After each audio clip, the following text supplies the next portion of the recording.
शशि और पुन्नू। भंबो राज्य के राजा की पुत्री शशि काफ़ी मेहनत के बाद पैदा हुई थी। शशि के बारे में जन्म होते ही ज्योतिषियों ने कहा था कि ये बच्ची बड़ी होकर अनोखी मोहब्बत करेगी। ऐसा सुनते ही राजा और उसका परिवार परेशान हो गया और शशि को मारने का हुक्म दिया। लेकिन राजमंत्रियों ने सोने से भरी संदूक में बच्ची को डालकर नदी में बहा देने का सुझाव दे दिया। तूफानी नदी से बच्ची एक धोबी के हाथ लगी। इतना सारा सोना और साथ में बच्ची पाकर तो धोबी बहुत ही खुश हुआ। बच्ची चंद्रकला जैसी बहुत ही सुंदर थी, तो नाम रखा दिया शशि। शशि बड़ी हुई तो भंबर के राजा को किसी ने बताया कि धोबी के घर एक सुंदर लड़की है जो महल की शोभा बन सकती है। फिर क्या, धोबी के घर अधेड़ राजा ने शशि के लिए विवाह का प्रस्ताव भेज दिया।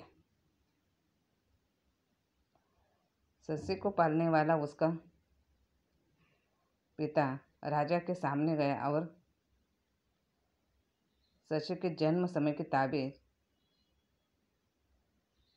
दिखाई, जिससे राजा को बरसों पहले की सारी बात याद आ गई और अपने किए पर शर्मिंदा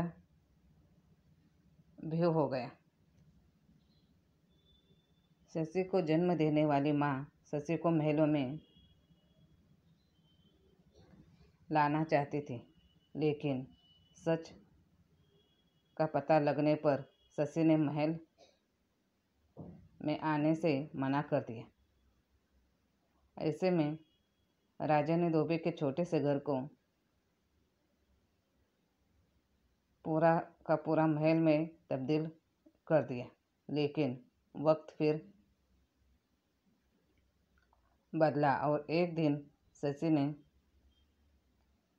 गुजरते सौदागरों के पास पुन्नू की तस्वीर देख ली और उसी समय अपना दिल हार गई। वो पुन्नू से मिलना चाहती थी। वही इन सब से पुन्नू अनजान था, लेकिन आखिर में शशि ने पुन्नू का पता लगा लिया और हुआ यूं कि सौदागरों ने इनाम के लालच में शशि से कहा कि वो पुन्नू के भाई हैं। ऐसे में शशि ने सबको गिरफ्तार कर लिया और कहा कि उसको पुन्नू चाहिए तो वो सबको छोड़ देगी। उधर जैसे तैसे सौदागर पुन्नू को भंबोर अपने साथ ले आए। इसी दौरान सौदागरों ने अपने ऊंट आजाद छोड़ दिए और शशि के बाग में जाकर पूरा बाग उजाड़ दिया। ऐसे में गुस्सा हुई शशि ने काफिले को खूब सुनाया। पुन्नू इन सब से बेखबर था। बाग में लगे एक सेज पर जाकर लेट गया और जब आँख खुली तो सामने शशि दिखी और फिर दोनों को प्यार हो गया। शशि पुन्नू के प्रेम में इस कदर पड़ गई कि 10 दिन बीत गया और पता ही नहीं चला। उधर पुन्नू की माँ पुन्नू को याद करके बेहाल थी, लेकिन पुन्नू माँ के पास लौटने को राजी नहीं था। ऐसे में उसके भाइयों ने पहले पुन्नू को खूब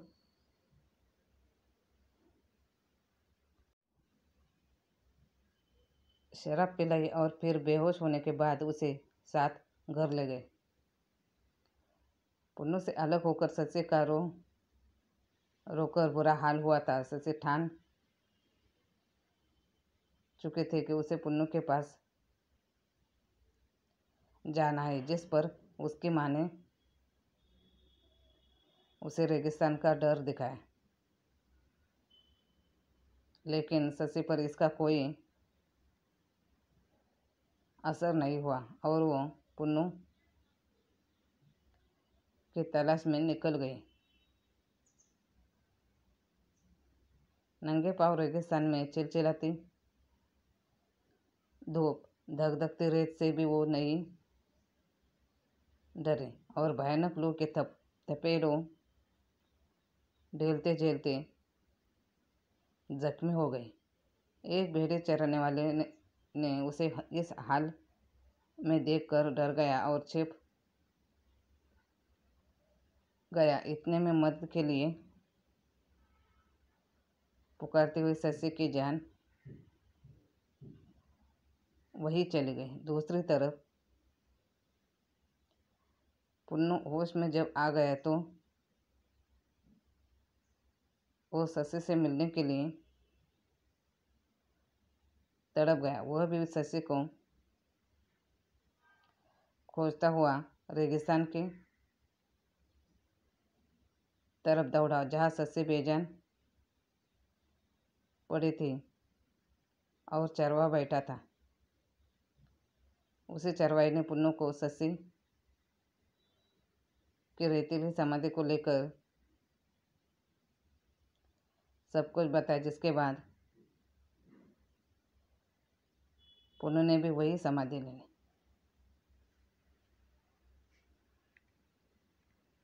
धन्यवाद।